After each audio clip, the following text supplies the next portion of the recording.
श्री सरस्वती नमः। श्री गुरुभ्यो नमः। श्री महेश्वराय नमः।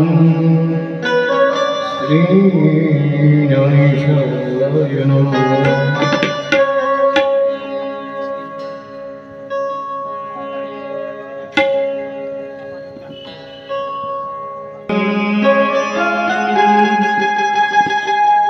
करुणावतारम् संसारसारम् योगीन्द्रहरम् सदा वसन्तम् हृदयारविन्दे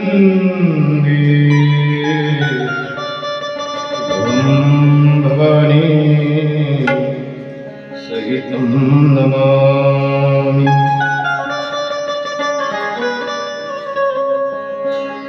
न तातो न माता न बन्धु न दाता न पुत्रो न पुत्री न भृत्यो न भर्ता न जाया न विद्या स्मृतिर्ममेव गतिस्त्वं समीपा भवानि। वक्रतुण्डमहाकाय सूर्यकोटि समप्रभ निर्विघ्नं कुरु मे देव सर्वकार्येषु सर्वदा।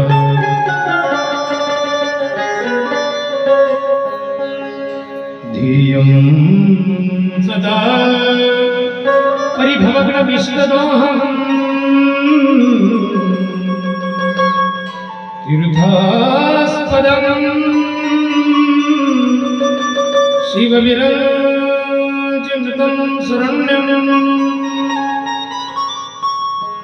भृत्यार्तिहं प्रणतभावभक्तिपूतं वन्दे महापुरुषते चरणारविन्दम्। नीलाम्बुजश्यामलकोमलाङ्गं सीता समारोपितवामभागम् पाणौ महासागरजातं नमामि रामं रघुवंशनाथम्। अतुलितबलधामं हेमशैलावदेहम् धनुजवनकुशालं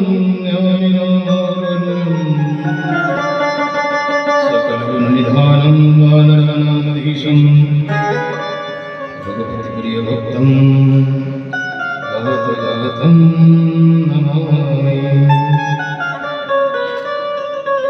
वंशीविभूषितकरालवनीरदाव पीताम्बराधरुणबिम्बफलोदरोष्टात् पूर्णैन्दुसुन्दरमुखाधरबिन्दुनिर्निरा कृष्णात् परं किमहं न जाने।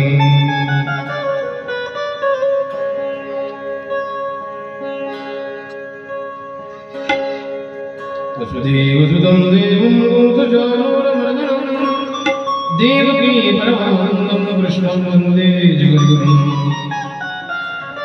कृष्णाय वासुदेवाय हरे परमात्मने प्रणतक्लेशनाशाय गोविन्दाय नमो नमः। नारायणं नमस्कृत्य नरं चैव नरोत्तमं देवीं सरस्वतीं व्यासं ततो जयमुदीरये।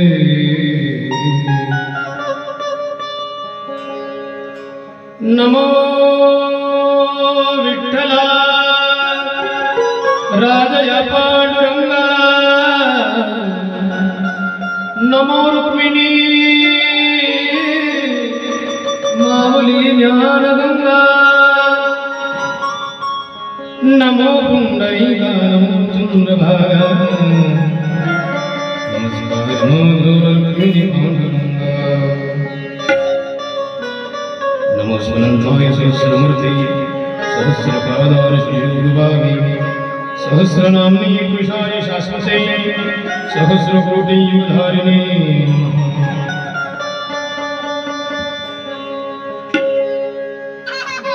नमोतायस्य तपस्विनी जनको वैराग्यरागान्वितः भ्रातोरवरुणानुवृत्तिविधिकार संस्थिता इत्थं साधु कृपान्वितं स्वयं नामृतं वन्दितं करुणाकरं प्रभुवरं श्रीसन्तज्ञानेश्वरम् ज्ञानेशो भगवान् विष्णु निवृत्तिर्भगवान् सोपान भगवान् ब्रह्मा मुक्तकर ब्रह्मचित्यलाभ अधिष्ठान गोदा तटेच्या निवासी सदा प्रियदा सज्जना वैष्णवासी हरिभक्ति रागनिदारी समस्ता नमस्कार सद्गुरुनाथ नमो सद्गुरु तुकया ज्ञानदीपा नमो सद्गुरु सच्चिदानंद रूपा नमो सद्गुरु भक्त कल्याण मूर्ति नमो सद्गुरु बसराज पूर्ण कीर्ति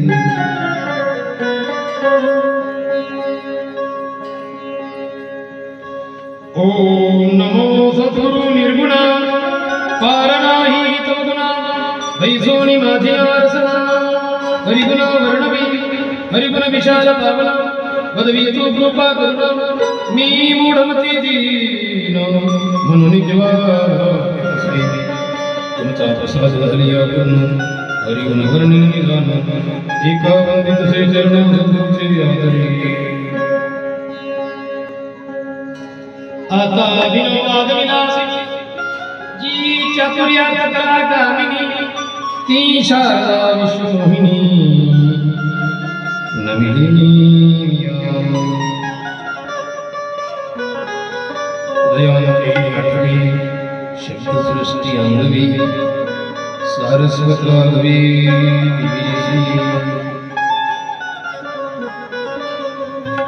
भगवत कथेला आरंभ करण्याच्या आधी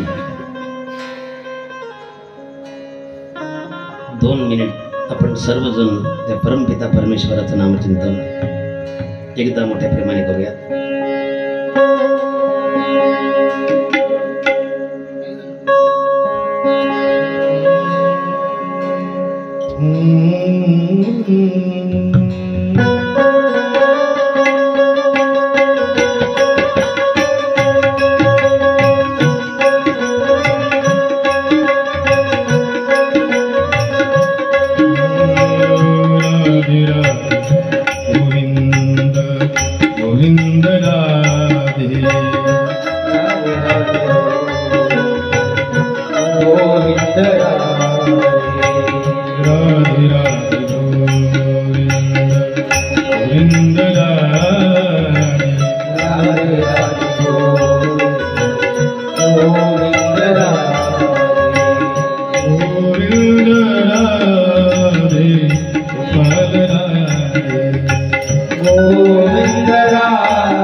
अखिल कोटी ब्रह्मांड नायक अकारण कारण करुणावरणालय रुक्मिणी प्राण संजीवन भगवान पंढरीनाथाच्या असीम कृपेने चराचरामध्ये वास्तव्य करणारी भगवान परमात्म्याची चित्शक्ती जगन्माता मुक्ताईच्या परम आशीर्वादाने पुण्य सलीला तापी मातेच्या तीरावरती वसलेल्या वैकुंठवासी गुरुनाम गुरु झेंडूजी महाराज बेडीकर, वैकुंठवासी जगन्नाथ बाबा अंगाडेकर आदी अनेक महात्म्यांच्या चरणधुलीने पावन झालेली आणि दररोज रेल्वेच्या ट्रॅकच्या माध्यमातून कोणता न कोणता महात्मा भुसावळून जातच राहत. जेवढे महात्मे भारतात प्रयागले जातील तेवढे आपल्या इथूनच जातील. म्हणजे या नगरीला डायरेक्ट आणि इनडायरेक्ट दोन्ही पद्धतीने साधू संतांचा स्पर्श आहेच. कनेक्टिंग द महात्मा अशी ही भुसावल नगरी. आणि या नगरीमध्ये शिवसैनिक मित्रमंडळ आयोजित हनुमान नगर येथील दरवर्षाप्रमाणे असलेला आपला 26 डिसेंबर ते 2 जानेवारी इंग्रजी तारखेनुसार आणि यावर्षी योगायोग काही पर्वकाळ आपल्या सप्ताहात आले. एकादशी सोपान काकाचा उत्सव आहे आणि आज आपल्या संपूर्ण या कान्ह देशाचे भाग्यविधाते ज्यांनी आपल्या परिसरात जन्म घेऊन आपल्या सर्वसामान्य लोकांना सोबत घेतलं आणि पंढरपूरची वाट दाखवली असे गुरुनाम गुरु झेंडूजी बाबा बेडीकर यांची आज 146वी पुण्यतिथी आहे. योग आहे आपल्या सप्ताहामध्ये. वा 146 वर्षापूर्वी त्या महात्म्याने जगन्माता मुक्ताईच्या चरणी आपलं शरीर पंचतत्वात विलीन केलं. पहा, साधू महात्मे जात नसतात, कीर्ती रूपाने तुका म्हणे गाजे वैकुंठी सोहळा आणि याही भूमंडळा माझी कीर्ती. गेले दिगंबर ईश्वर विभूती आणि राहिल्या त्या कीर्ती जगा माझी. सलग 45 वर्ष पंढरपूरची वारी खूप मोठ्या निष्ठेने पार पाडली आणि तदनंतर त्या परंपरेतील महात्मे आस्था गायक पंढरपूरची वारी सर्व संतांच्या क्षेत्रावरती आपल्या झेंडूजी महाराज बेडीकर परंपरेची दिंडी जात असते.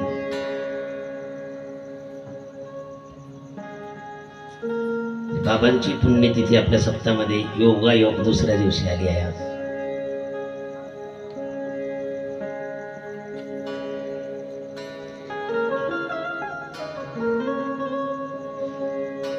साधू संतांमध्ये इतकी ताकद असते की ज्या तिथीला ते देह ठेवतात त्या तिथीला पुण्यवान करतात. आणि या उत्तरायणाच्या पर्व काळामध्ये सोपान काकाचा उत्सव चालूच आहे.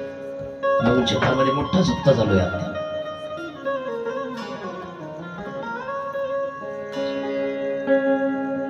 आपल्या सप्ताहाच्या माध्यमातून सुद्धा आपण या ठिकाणी बाबांना विनम्र अभिवादन करूयात.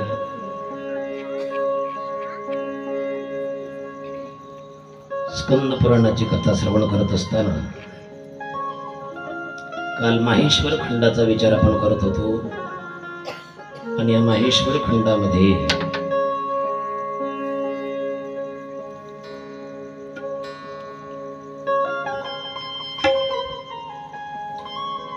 भगवान शिव यांचं म्हणणं न ऐकल्यामुळे सतीने केलेला आपल्या शरीराचा त्याग, पार्वतीच्या रूपाने पुनर्जन्म, तारकासुराला दिलेला आशीर्वाद आणि तारकासुराच्या वधासाठी सगळ्या देवांची विनंतीला मान देऊन पार्वती मातेची परीक्षा, तदनंतर महादेवाचं लग्न, कुमाराचा जन्म, स्कंदाचा जन्म झाला आणि त्याने देवांच्या सेनेचं सेनापती पद धारण करून तारकासुराचा केलेला वध इथपर्यंत आपण कथा श्रवण केली.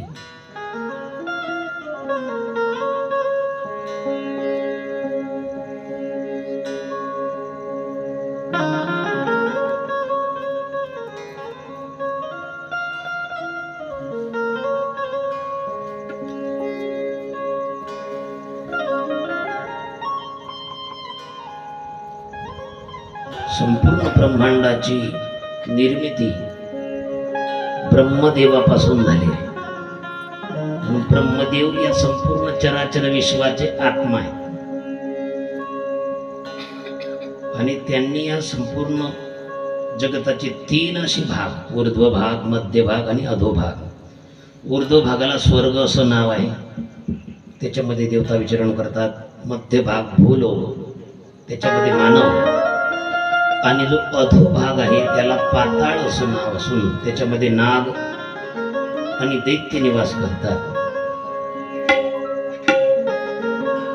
यामध्ये सुद्धा एक एक विभागाचे 7 असे छोटे अजून उपविभाग आहेत. 7 पाताळ, 7 द्वीप आणि 7 स्वर्ग.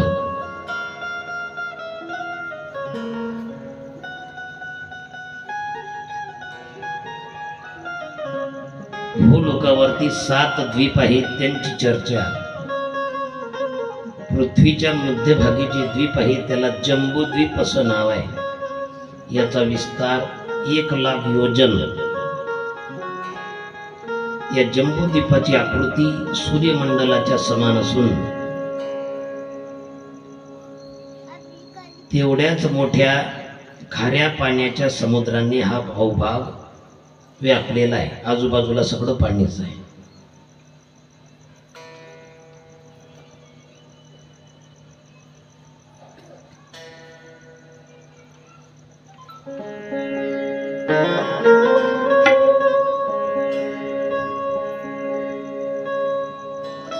या जम्बूद्वीपापेक्षा 2 पट मोठा दुसरा द्वीप आहे, त्याचं नाव आहे पुष्कर द्वीप. हा पुष्कर नावाचा द्वीप दैत्यांना मदोन्मुक्त करणाऱ्या सुरा नावाच्या समुद्राने व्यापलेला आहे.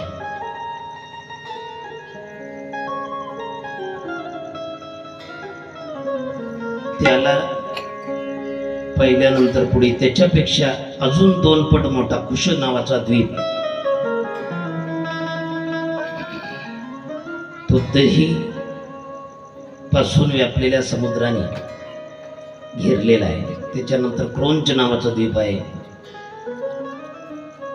त्याचा विस्तार कुश द्वीपापेक्षा दुप्पट आहे. एका द्वीपाचं दुसऱ्या द्वीपाशी जे संबंध आहे तो एकेकापेक्षा डबल 2 पटनं मोठा आहे, असं वर्णन सप्तद्वीपांचं करतात.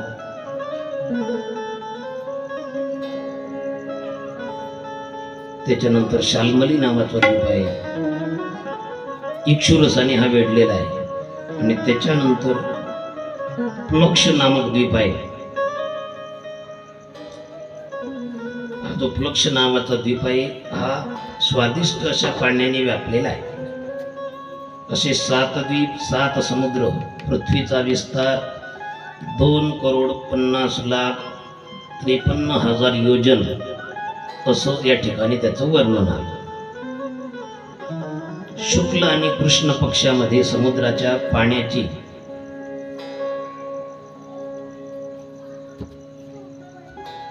510 अंगुल अशी वृद्धी होते आणि तेवढाच क्षय होत राहतो.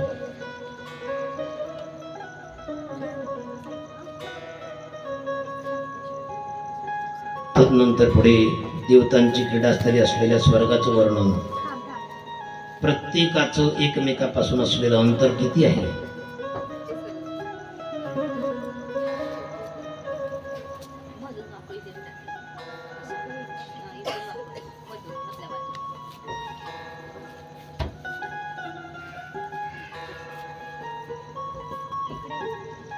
या सगळ्या द्वीपांची निर्मिती ब्रह्मदेवाने केली आणि भगवान विष्णूच्या आज्ञेने नाभीपासून, विष्णू भगवंताच्या नाभीपासून ब्रह्मदेवाने मनोशतरूपा या सृष्टीचा विस्तार कशासाठी केला आपण ही कथा भागवत ग्रंथामध्येही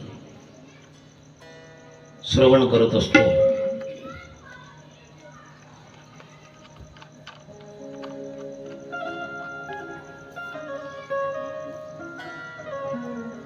शतशृंग नावाच्या राजाची मुलगी कुमारिका हिचं चरित्र येते.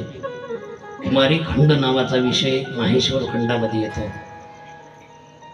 नारदजी ही कथा अर्जुनाला सांगत असताना सांगतात, राजा नाभीचा मुलगा ऋषभदेव, या ऋषभदेवाच्या नावावर कलियुगामध्ये वेगवेगळ्या प्रकारचे पाखंडपूर्ण मतवाद जन्माला येतील. लोकांना मोहित करणारी अशी या मार्गातील लोकांची विचारधारा राहील.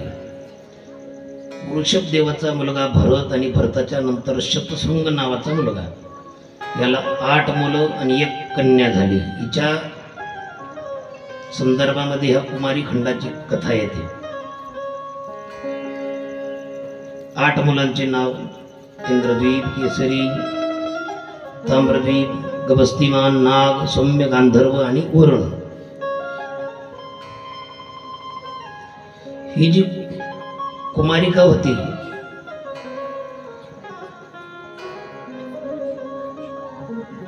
इथं संपूर्ण शरीर स्त्रीचं होतं, पण मुख मात्र बकरीचं होतं. असं असण्याची एक आश्चर्यकारक कारण सांगण्यात येतं. महिसागर नावाच्या क्षेत्राच्या तटावर एक स्तंभ नावाचं तीर्थ आहे. त्या तीर्थावर दुर्गम प्रदेशामध्ये एक दिवस एक बकरी आपल्या संपूर्ण बकऱ्यांच्या समूहापासून वेगळी झाली आणि भटकून त्या क्षेत्रामध्ये निघून गेली. अत्यंत सुंदर असलेलं ते बेट किनाऱ्यावर, पण तिथे भटकता भटकता तिला तहान लागली. पाण्यासाठी इकडे तिकडे भटकंती करताना तिथे वेलींच्या जाळ्यामध्ये अडकली आणि अडकून फसली. तहानलेली होती, व्याकुळ होती, मृत्यू तिला प्राप्त झाला.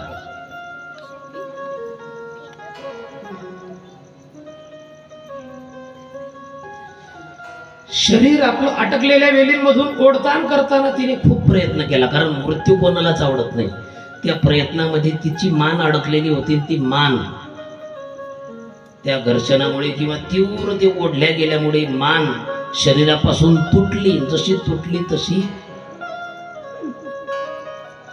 सर्व तीर्थमय असलेल्या महिसागर संगम क्षेत्रामध्ये पडली.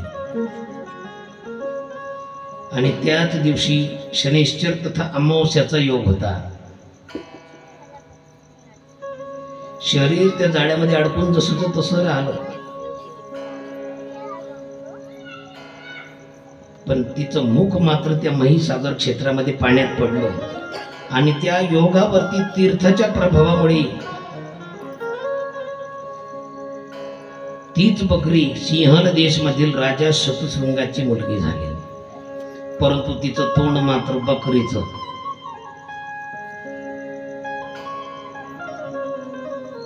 संपूर्ण अंगाने अत्यंत सुंदर आहे, फक्त तोंड बकरीचं. हे पण राजालाही वाईट वाटायचं. माय बापाला आपले लेकर कसेही असो, कसाही असो का कसाही असो, पण जीव कशात राहतो? मुलावरती, मुलीवरती. 100 मुलांपेक्षाही विशेष. मी काल म्हटलो ना, 10 मुलं एका बाजूला आणि 1 मुलगी एका बाजूला, असं स्कंद पुराणच सांगतं.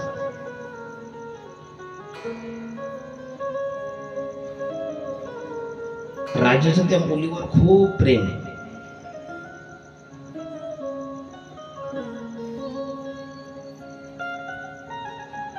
दुःखही व्हायचं की आपली मुलगी आता मोठी मोठी होत चालली. तरुण अवस्थेमध्ये ती मुलगी आली. एके दिवशी तिने आता तरुण अवस्थेमध्ये आली आणि आपलं मुख तिने आरशामध्ये पाहिलं.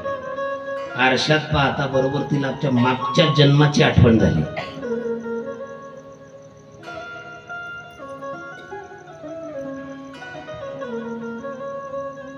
आपल्या वडिलांना नमस्कार केला आणि सांगितलं, मी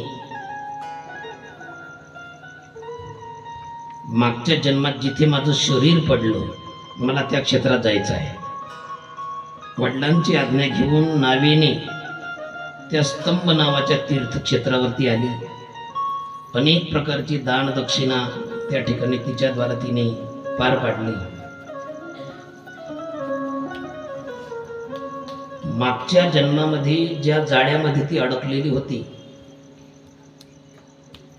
आपल्या मागच्या जन्मातल्या पडलेल्या त्या मुखाचा, मस्तकाचा तिने बरोबर शोध लावला. आवाज बदलला का बाई? असं जाणवलं मला थोडं. झोपले नाही तुम्ही अजून? झोप लागायला लागले की मला सांगायचं, कारण ही कथा, कुमारी खंडाची कथा आपली राहिली काल, ते सांगणं गरजेचे आहे.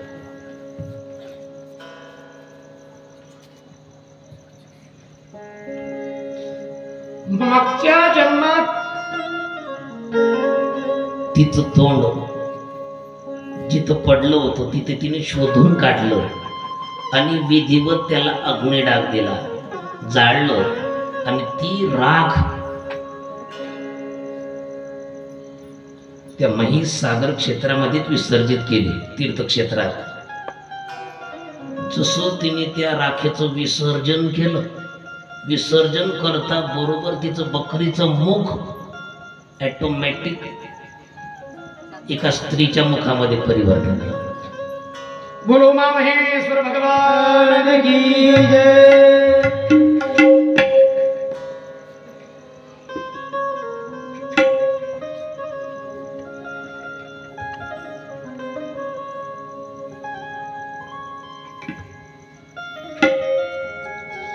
इतकं सुंदर मुख प्राप्त झालं आणि तिला पाहिल्यानंतर त्रिभुवनातले राक्षस, गंधर्व, देवता सगळे तिच्याकडे मागणी करतात लग्नाची. आधी बकरीचं तोंड होतं, कोणी पाहिजे ना.